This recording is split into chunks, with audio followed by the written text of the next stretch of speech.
Почитувани гледачи, добар ден и добре дојдовте во отвореното студио на телеканал А1.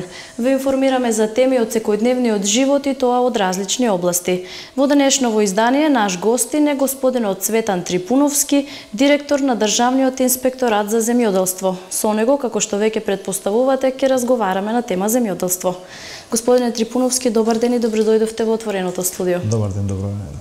Еве за почеток кажете ни за годинашниот откуп на тутун. Знаеме дека е при крај, кои се сознанијата на инспекторатот за целата оваа постапка и дали има одредени реакции од тутунопроизводителите?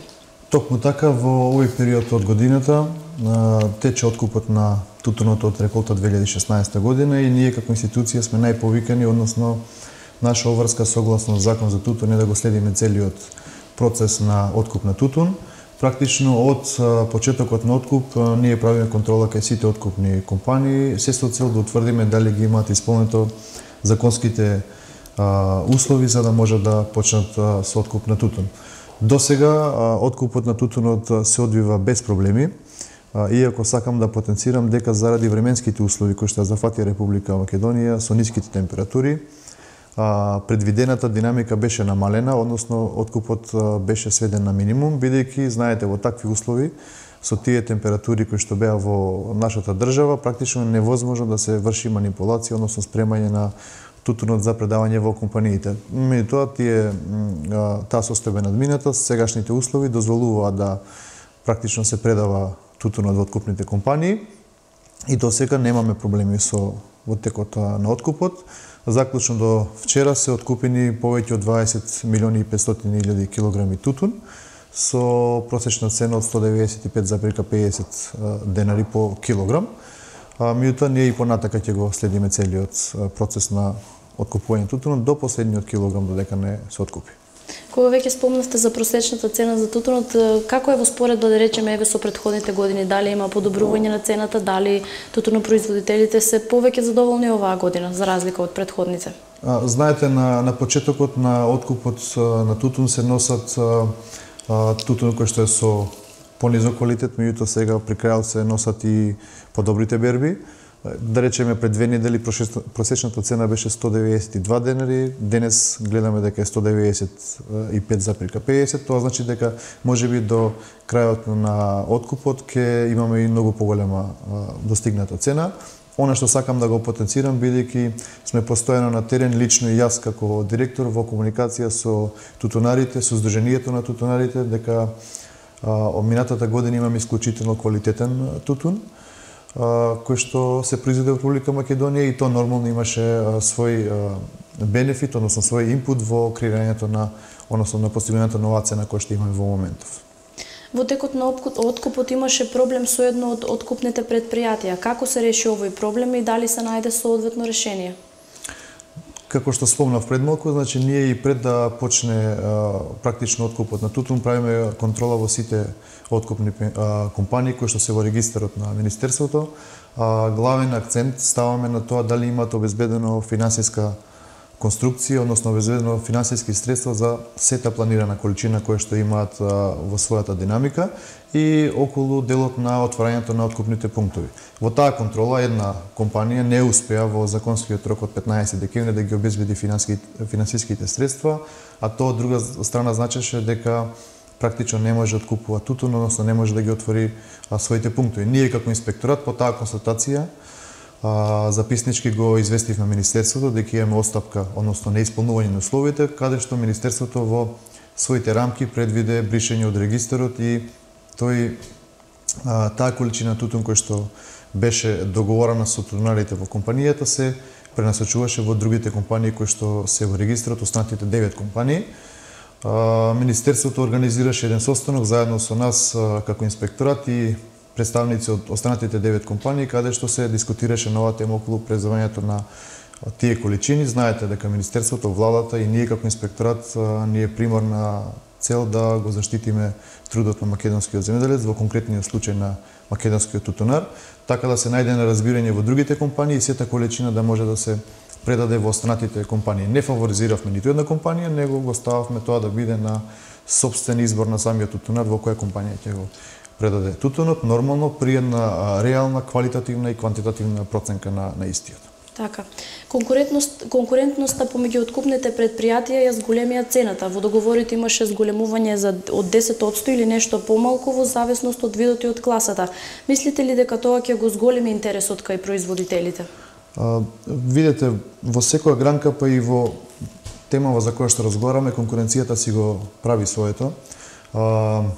Една од активностите на Министерството на владата на Република Македонија во овој дел е привлекување на нови компании кои што ќе почнат со откуп на тутун Република Македонија, бидејќи во една таква конкуренција ќе имаме постигнување на поголема цена, значи еден надпревар помеѓу компаниите и нормално од друга страна ќе значи загарантиран откуп на тоа што е произведено. Знаете дека минатата година влезе една нова компанија во Македонија, грчката компанија Секе, која што оваа година има сериозни договорени количини за откуп на тутун и таа компанија исто така да речеме презима и некои од количините кои што ги спомнавме од таа компанија која што не успеа да отпочне со откуп на тутун, така да конкуренцијата си го прави своето. Ние како министерство, како влада сме должни да обезбедиме услов за да може да влезат повеќе компании. Тоа ќе продолжи во наредниот период, се со цел да имаме и загарантиран откуп, меѓутоа и надпревар на цената која што се дава. Минатата година, за разлика од ова, имаме и благо покачување на првата и на втората класа.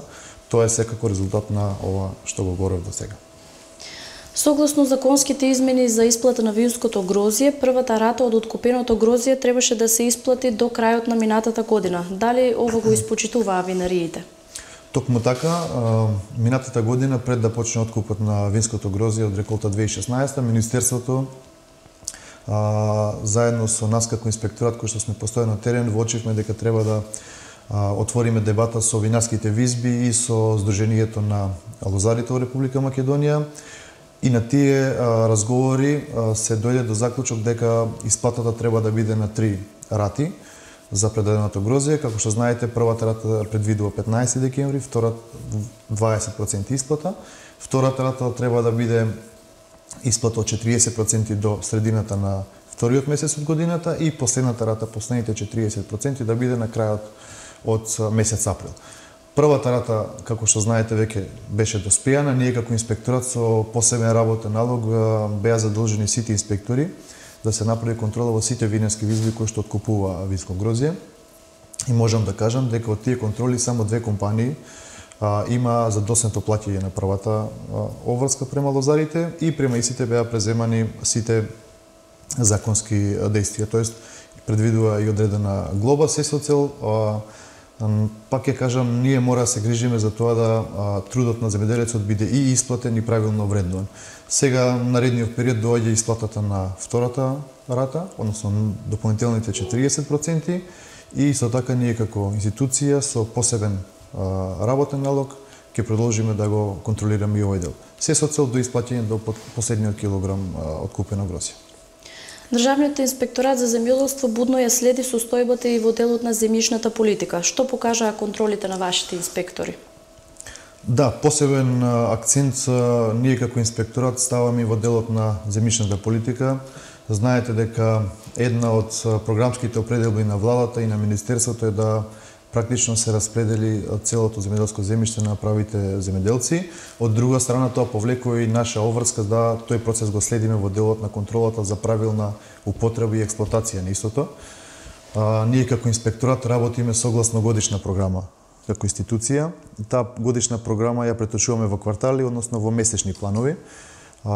Посебно во овој дел на земјишната политика правиме посебна анализа на ризик во кои субјекти треба да се исконтролираат условите дали се почитуваат од договорот. Минатата година можам да кажам дека во овој дел констатиравме поголем број на отстапки. Таков беше случајот и во Штипскиот регион, каде што имаше принудна жетва од наша страна на околу 70 на хектари со пченица, каде што родот нормално го собравме ние како институција и одредени површини кои што беа злоупотребени од страна на физички лица кои што не се познати за инспекторатот.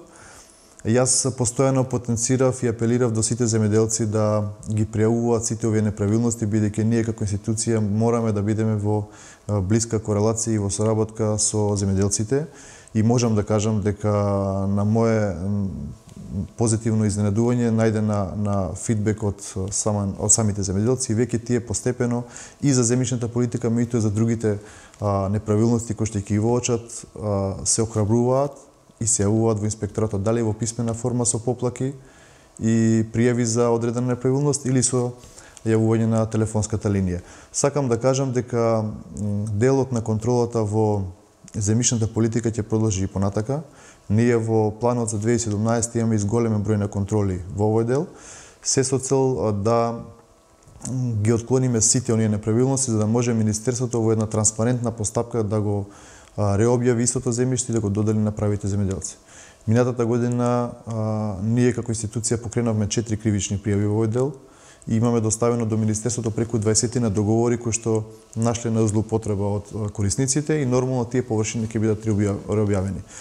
2017 исто така, пак ќе кажам, ќе дадеме посебен фокус на овој дел за да ги елиминираме сите оние неправилности кои што би ги воочиле на терен. Државниот инспекторат за земјоделство и Царинската управа ја интензивираат соработката за ефикасно и координирано дејствување во делот на контролата на земјоделските производи. Како досега се одвива оваа соработка? Токму така, ние како институција мораме и соработуваме тесно со останатите државни институции, како што е Агенцијата за храна и ветеринарство, како што е Царинската управа, бидејќи знаете, ние како институција сме распоредени на сите гранични премини во Република Македонија и практично оној влез на семенски саден материјал и останата храна ја контролираме на самиот влез. Имаме одлична соработка и заеднички делуваме во сите сегменти и со Агенцијата за храна, меѓутоа со овој меморандум на соработка што го потпишавме со Царинската управа, ги дефиниравме начините на комуникација, односно доставувањето на базата на податоци за она што влегува во Република Македонија, за да можеме ние во една дополнителна постапка интерно во нашата република да правиме дополнителни контроли дали има отстапки во натамошниот тек на пласманот на тие производи. Во поглед на водењето на евиденцијата што корисниците кои употребуваат производи за заштита се должни да ја водат за секое третирање на растенијата, формата и содржината, како и начинот на водење и чување на истата се уште не е пропишано со подзаконски акт. Дали до скоро време, односно во скоро време ќе биде регулирано сето тоа? Да, Министерството и фитосанитарната управа работат на оваа проблематика, меѓутоа ние како институција работејќи согласно Законот за здраве на растенија и согласно Законот за државен инспекторат за земјоделство, и во моментов сме присутни на терен и во овој сегмент, каде што преку програмата за мониторинг и на самата граница на увоз, како што кажав, вршиме контрола и на производите на заштита на растенија. Секоја отстапка ја санкционираме, ја елиминираме, се со цел да до земјоделците стигнат препарати кои што одговараат на својата декларација која што имаат на самото пакување. Само како податок, ние како инспекторат во Струмичкиот регион за цела 2016 година имаме направено повеќе од 1100 контроли. Контроли кои што произлегуваат од повеќе закони кои што ги покриваме. Дали е тоа земјоделското земјиште, дали е тоа законот за вино, законот за земјоделство и рурален развој, законот за тутун. Значи во овој регион практично бевме постојано на терен, ги контролиравме сите сегменти, лично и јас учествував во некои од тие контроли, се со цел да утврдиме дали се реализираат, се спредуваат законските норми. Во овие контроли нормално влегуваат и контролите на земјоделските аптеки. Знаете дека они се главниот ланец на пласманот на овие препарати и знаете можеби во некој дел да се случи увоз на некој препарат кој што не е дозволен во Република Македонија преку илегален увоз, така да во делот на пласманот ние во тие контроли утврдуваме и такви отстапки и нормално ги санкционираме согласно закон. Исто така и во 2017, поготово во Струмичкиот регион, каде што имаме интензивна комуникација со земјоделците и со здруженијата кои што произлегуваат од овој крај, ќе останеме во комуникација, заеднички ги договараме сите активности кои што се на разбирање на позитивен ефект кај земјоделците, се со цел, како што кажав и претходно, да ги елиминираме сите неправилности. Минатата година во тие комуникации со земјоделците практично произлегува и многу предлози кои што беа прифатени од Министерството. Да речеме, тако беше предлогот и со неделните откупни цени. Знаете дека имаше варијации во текот на откупот, Министерството направи соодветни измени каде што се предвидува цената на откупот да се менува на неделно ниво и нормално ние како инспекторат го контролиравме и на почетокот имаше остапки од одредени компании, од одредени откупувачи, каде што беа санкционирани и се надам дека нареднава година ќе имаме минимален број на казни во тој дел. Еве за крај кажете ни кои се плановите на Државниот инспекторат за текомната 2017 година? Државниот инспекторат за 2017 година во своите планови за активности има за цел пред се да изврши дополнителна обука на инспекторите, значи да ги знаете дека законите и подзаконските акти, меѓународните закони се постојано променливи, да ги следиме и преку една имплементација на обуки да ги кадровски, односно зајакнеме самите инспектори и нормално, како што потенцирав, во 2017 година го имаме зголемен бројот на контроли на ниво на Република Македонија во сите закони кои што ги покриваме. Значи ќе бидеме поприсутни на терен, се со цел да ги следиме сите оние процеси во земјоделскиот сектор.